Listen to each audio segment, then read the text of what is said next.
Hello, my most amazing artists. How are you today? All right, today I'm talking to my 1G scholars, and we are going to look at a couple of pieces of artwork that are really famous. So you'll notice that this picture looks like it's coming from this worksheet in your packet. So make sure you have that with you. Also, we're going to look at this worksheet in your packet as well and talk about that picture. So let's get back to this piece of art. This piece of art is a famous sculpture. What's a sculpture? Is a sculpture different from a painting? Yeah. A sculpture is something that has 3 dimensions. It's not flat. Now, of course, my photograph is flat, but this is a real sculpture in a museum. It's kind of like, if you look at this sculpture, this is something that has 3 dimensions. It has length and width and height. So it has form. So that's what we're going to look at in this sculpture today.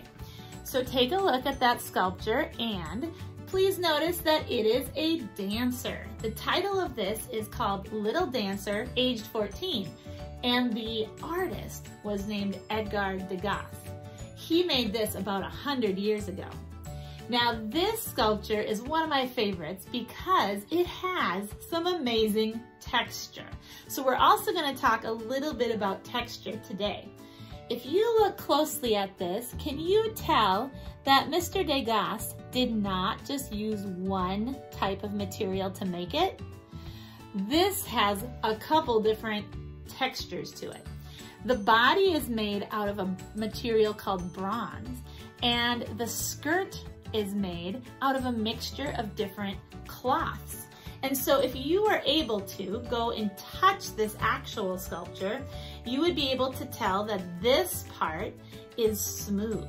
The texture would be really smooth.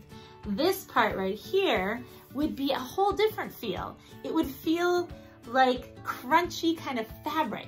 If you've ever seen a tutu or a dancer's skirt, it has this kind of stiff feeling to it. So that would have a couple different textures. All right, now we're gonna look at this one. This is called hare. Not this kind of hare. H-A-R-E. That's another word for a rabbit. And so we're gonna take a look at this painting. Now, as you can see, this is a flat piece of artwork. It's not 3-dimensional. And so if you were actually going to touch the painting, the paper would feel smooth, right? But when you look at what is painted, you can imagine that that hair is not gonna feel smooth if you could touch it in real life. That's called implied texture. So the artist in this piece was named Albrecht Dürer, and he painted this with watercolors 500 years ago. I think it's amazingly realistic. Take a look, it almost looks like a photograph. He was very good at detail. How did Mr. Dürer get that hair to look so furry? Can you see some artistic kinds of things he did to make it look so real and so soft and furry? Check out all those teeny tiny lines. Yeah, all right. So today we are going to do a little bit of work on this piece of paper and especially right here. So let's check that out. Okay, so when you're looking at this worksheet today, you're gonna wanna notice that the top area says some directions. It says circle the art that has texture. Now that would be actual texture, like on the ship or on the statue of the little dancer, where you could actually feel a different kind of texture. So when you look at this picture right here, you'll notice that there's a painting of a girl, but then there's some yarn glued onto the picture. Then when you look at this one is a drawing that's just like painted in. And this one is also a drawing that has paint on it.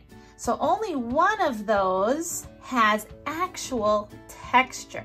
So circle the one you think that you could feel when you touch it, where it would feel a little different. It wouldn't just be flat.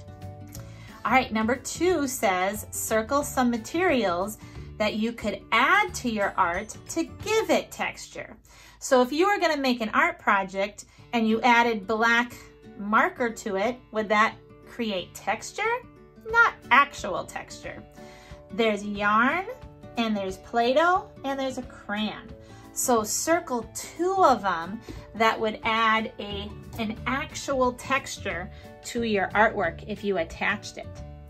Okay, now we're gonna look at the bottom part. You'll need a pencil for this part.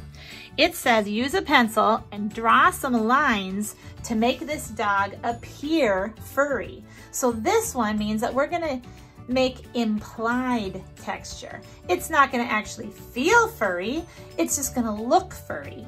So what I want you to do is add some detail to this dog with your pencil. I'll give you some ideas. Right about here, you might wanna put an eye. Just make a small little dark eye shape. Maybe circle it. And then you might wanna add a nose right here and color that in nice and dark. Now for the rest of it, you just need to add some lines that will make it look kind of furry. So up here on the face of a dog is sometimes a little bit smoother. You might wanna make them kind of light and far apart and kind of curving backwards like this.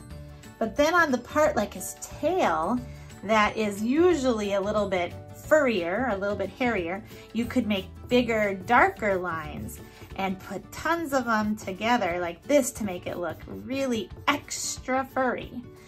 I want to remind you of Mr. Durer's artwork of his hair. Take a look at that again. See all the teeny tiny lines that he used to make it look furry? That's what you're trying to create. So go ahead and just keep adding some more of those little tiny lines to make it look like this dog is furry. Okay, I wanted to show you what mine looks like now that I finished it. Is your hand tired yet? Mine is. So I added a little bit of a darker area here to make it look like he has an ear. And then I added in a line over here for his mouth. And then maybe you'll notice right here, I made my little short lines extra dark to make it look like his hind leg is curving up there. And I did that a little bit over here with his front legs. So I hope to see your artwork soon. Bye-bye.